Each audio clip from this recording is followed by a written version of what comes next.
ዘመቻው ምን ሆነ? እግዚአብሔርን አትጥሩ፣ ስለሱ አትናገሩ አሉ። ምናልባት ብዙዎቻችን ለዚህ ያልደረስን ይሆናል። ትልልቆቻችን ሲነግሩን ግን ሰምተናል። በስመ አብ ወወልድ ወመንፈስ ቅዱስ አሐዱ አምላክ እንዳትሉ አሉን አሉ። በዚህ በስልሳዎቹና በሰባዎቹ መጀመሪያ እና ምን እንበል ስንላቸው በስመ ሌኒን ወማርክስ ወኤንግልስ በሉ አሉን አሉ። ደንግጠን ክህደት ከሴጣን ወይ እንክዳለን ስንል እሱንም እንዳትሉ አሉን አሉ። እና ምን እንበል ብለን ጠየቅናቸው አሉ። ክህደት ከኢምፔሪያሊዝም በሉ፣ ኢምፔሪያሊዝም እንግዳለን በሉ። ታላቁን ካቴድራላችን የሥላሴን ካቴድራል ሳይቀር ሙዚየም እናደርገዋለን አሉ። ሞከሩ። ብቻ ምን አለፋሉ? በትምህርት ርዕዮተ ዓለም አዝናለሁ እስከዛሬ እየተገዳደልን አለ። እግዚአብሔርን የማያውቅ ትውልድ በዩኒቨርሲቲዎቻችን መካከል እንደፈጠሩ እናውቃለን።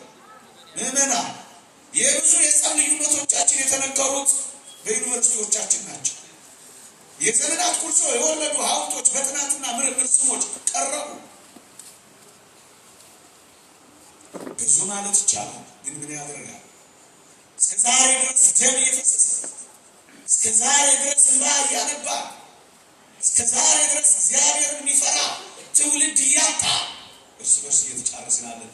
ከየት መጣ ካላችሁ ወይ እዛ ውስጥ ካሉት ይሄንን ያገለለ እግዚአብሔርን ያባረረ መንፈሳዊ ትምህርትን መቃብር የሰነቀረ የዓለምን ፍልስፍናና ርዕዮት ኢቮሉሽን ቲዎሪ ያስቀደመ ምን እንዲህ ሰው በእውነትና በምልአት ነፃ ሊባል የሚችለው ራሱን ከሰው ልጆች ሲያስቀድም ነው የሚል ፍልስፍና አስተማራቸው። ቅደም አሏቸው። ስለዚህ ኢትዮጵያ ውስጥም ቢሆን የክርስቶስ ባልንጀራ ከአንተ ይልቅ እንዲሻል በትህትና ቁጥር ከሚለው ትምህርት ይልቅ አንተ ቅደም የሚለው ትምህርት በለጠና ይኸው ያልተጣላ ማናል? ጥርስ ያልተናከሰ ማናል? በድንበር ያልተቆራቆሰ ማናል? ደም ያልተፋሰሰ ማናል? ለሞት ቀጠሮ ያልያዘ ማናል? ይኸው 50 ዓመት ሆነን። ከየት መጣ? ቅድም ካልኳችሁ ፍልስፍና፣ ቅድም ካልኳችሁ ትምህርት ቤቶች ምን ከሚለው ቅደም።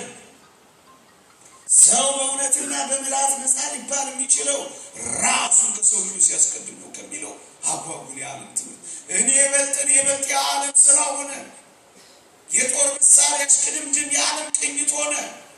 ይኸው ጫፍ ላይ እስክትደርስ ድረስ ሆነች። ባልንጀራን ከአንተ ይልቅ አስቀድም የሚለው የክርስቶስን ትምህርት ግን ሻረ። ስለዚህ ምን ሆነ? በአስተሳሰብ፣ በትምህርት፣ በእውቀት እንክርዳዱንና አረሙን ሞሉት። ስንዴዎች ስንጥስቃሉ ምዕመናን፣ ይህን የምነግራችሁ ዝም ብዬ መቀባጠር ፈልጌ አይደለም። አንድ ኢትዮጵያዊ ፕሮፌሰር እንዲህ ብሏል። ኢትዮጵያ ከቀኝ ገዢዎች ጋር የተደረገውን ትግል በጦር ሜዳ ድል አድርጋለች። ወጣቶቿ የምዕራባውያን ሚኒስትር የበለጠ ማወቅ በሚጠበቅባቸው በዘመናዊ ትምህርት ቤት ውስጥ ግን ድል ተደርጋለች ይላል። አበቃ። ምናልባት የምናገረው ለአንዳንዶች ላይ ረዳችሁ ይችላል፣ ግን እውነት ነው። ተሸንፈናል። አረቡ ጦና አረቡ ተከታዮች ብቻ ሆነናል። መሪዎች መሆን አቅቶናል። ወዳጄ ይሄ ቅድም ያልኳችሁ ድህረ ዘመናዊነትና ድህረ ዓለማዊነት አስተሳሰብ ሃይማኖት ፊተኛ መሆን ይበቃዋል።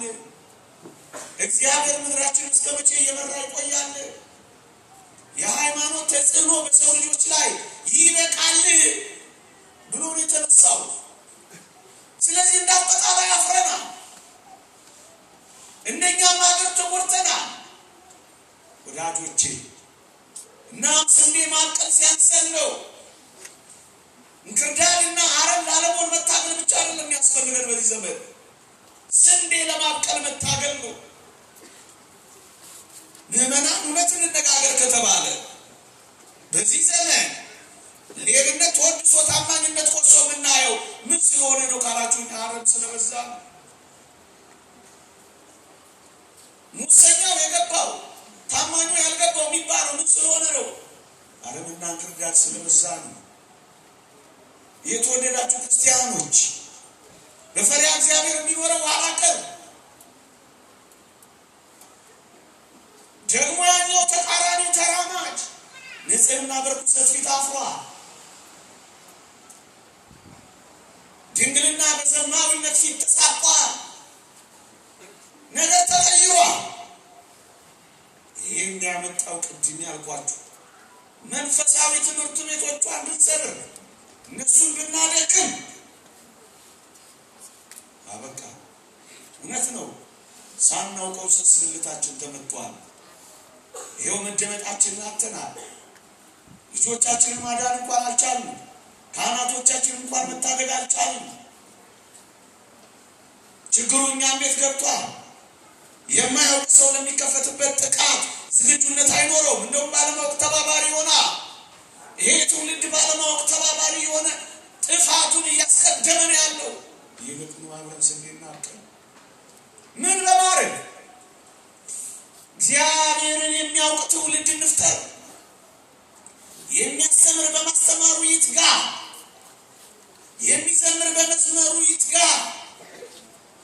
የሚመክር በመምከሩ ይትጋ፣ የሚቀድስ በመቀደሱ ይትጋ፣ የሚናዝዝ በመናዘዙ ይትጋ። ህዝብ ይታደጋ። የስልጠና ማዕከላት መልካም የሆኑ እግዚአብሔርንም የሚያውቁ ዓለማዊውንም ትምህርት የሚረዱ እኛ ራሳችን ለልጆቻችን ትምህርት ቤት እንክፈታ። በጣም ይደንቃችኋል። ክሌር ቻምበር የተባለ አንድ ሰው ይላል መጻኢውን ዓለም ለመቆጣጠር ውጊያው መሆን ያለበት ከህዝብ ትምህርት ቤቶች ነው ይላል። በሞቴ ስሙኝ፣ መጻኢውን ዘመን የምንቆጣጠረው ውጊያውን የህዝብ ትምህርት ቤቶች ውስጥ ህፃናት ላይ ያደረግን እንደሆነ ነው ይላል። መማሪያ ክፍል መሆን ያለበት የመጋጫ መድረክ ነው ይላል። የድሮና የአዲሱ መጋጫ መድረክ ነው ይላል። የድሮ የሚለው ምን እንደሆነ ታውቃላችሁ? እየበሰበሰ ያለው የክርስትና ሬሳ ከክፋቶቹና ከመከራዎች ጋር ከአዲሱ የሰብአዊነት እምነት ጋር እናጋጫዋለን ይላል። ለአዲሱ ዓለም ስርዓት ሉሲፈርን ለሚያነሱበት ስርዓት መጋጫ መድረክ የህፃናት ትምህርት ቤት ነው ይላል። ታዲያ ህፃናቶችን ካላዳንክ ምን ስም ያበቀት ይባላል? አንተ ጌም እየሰጠ ፊልም እየከፈተ ኳስ እንዲያዩ ያደረግ ከእግዚአብሔር ቤት ከሰንበት ትምህርት ቤት እያላክ ሳታስተምራቸው ሜዳ ላይ ብቻ በትናቸው አረም እንዲወጣቸው ታደርጋለህ። ኑ አብረን ስንናገር እግዚአብሔርን የምታውቅ ትውልድ እንፍጠር። ትናንት አርፍደናል። ዛሬ ግን መዘግየት የለብንም። ፋዘር ጆሲ ህንዳዊ ምሁር እንደተናገረው ወጣቶች የሌላት ቤተክርስቲያን አትቀጥል። ይህንን ያለው ትውልድ ላይ ካሰርናን አንቀጥልም። ኑ አብረን ስንናገር ከሁሉ በላይ የሚበልጥ እውቀት እዚህ ቤት አለ። እግዚአብሔርን ማወቅ ይበልጣል። ከሶሎሞን የሚበልጥ ከዚህ አለ። ከዮናስ የሚበልጥ ከዚህ አለ። ቀርነ ቅልን ከያዘው ከሳሙኤል የሚበልጥ ከዚህ አለ። ከፈላስፎች እውቀት የሚበልጥ ከዚህ አለ። ስለ ፊዚክስ ማጥናት ጥሩ ነው። ቡያንት ፎርስን ዲስፕሌስመንትን አጥና ጥሩ ነው። እኔ ግን የሚበልጥ እውቀት እሰጥሃለሁ። እሱ ምንድን ነው? ውሃ ውስጥ ብትገባ ትሰምጣለህ ከሚል ከፊዚክስ እውቀት በላይ እግዚአብሔርን ማመን በክርስቶስ መደገፍ ውሃ ላይ ያራምድሃል እልሃለሁ። ከዚህ የሚበልጥ እውቀት ከየት ታገኛለህ? ስለ ፎቶሲንተሲስና ስለ ምናምን ባዮሎጂ ሊነግር ይችላል። እሰይ ጥሩ ነው ይሁን። እኔ ዱላ በትር ሲሰጠው 3 ዓመት ተንከባክቦ ፍሬ ያፈራውን ዮሐንስ ሐጺርን እነግረዋለሁ። ስለ መንኮራኩርና ስለ ፀሐይ ተመራመር። እሰይ ችግር የለም ግድ የለም። እኔ ግን የሚበልጠውን እውቀት እነግርሃለሁ። ወይ እንደ ኢያሱ ፀሐይን ታዘገያለህ፣ ወይ እንደ አባ ዜና ማርቆስ ፀሐይን ትገዝታለህ። አንተ ክርስቲያን ነህ።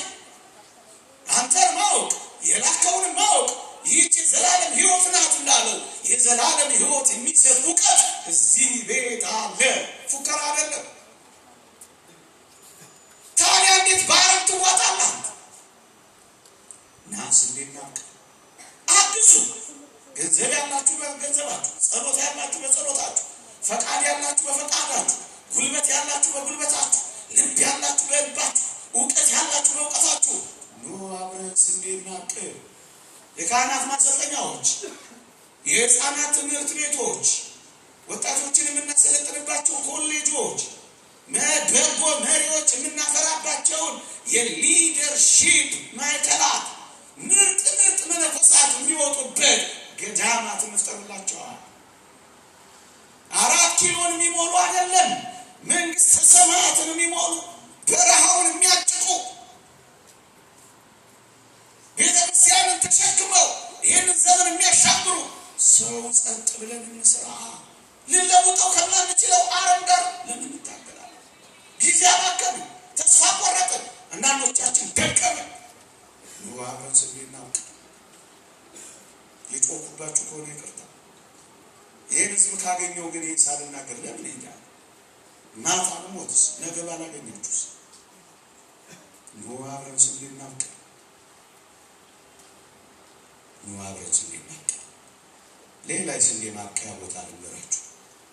እየተረዳችሁ እንደሆነ አስባለሁ። ብጮህባችሁ እቺ ፈርዶባችኋል። እንደኔ አይነቱን ፎካራ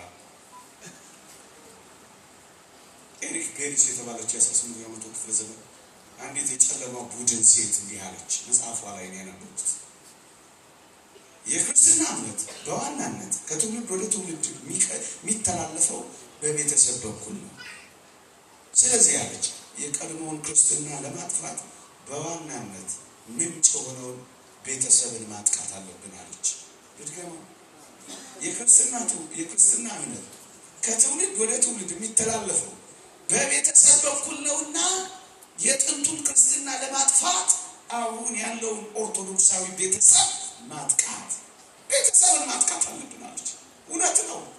ሴታዊነት፣ ፌሚኒስት ርዕዮተ ዓለም በሉት፣ ግብረ ሰዶማዊነት በሉት፣ ትራንስጀንደር፣ አፍጀንደር፣ ጾታ መቀየር በሉት፣ መረን የወጣ ህይወት በሉት፣ ይሄንን ክርስትና ማጥቃት ሟላ